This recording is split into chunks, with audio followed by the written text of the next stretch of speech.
Hi guys! Ayun o, nag-workout ako. Workout din kayo.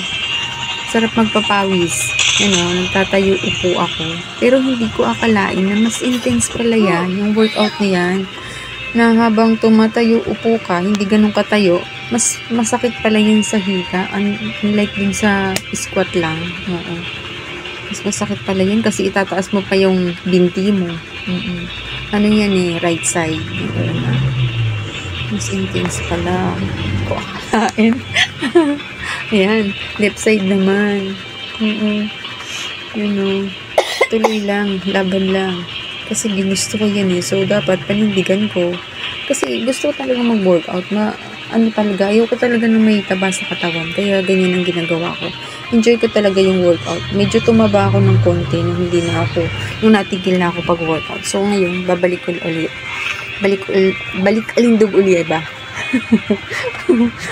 Tsaka pag nadadagdagan yung ano ko, yung timbang ko, para akong hinihingal, ganun, hindi kasi ako sanay. Yan guys, so pawisan na ako dyan, hindi lang halata.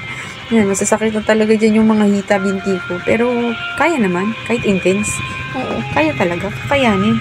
Kasi yan ang gusto ko talaga, mawala yung taba. Oo, ayoko na may taba sa katawan. Yan, go lang, laban lang. Araw-araw nag-workout ako. Thanks for watching. Bye!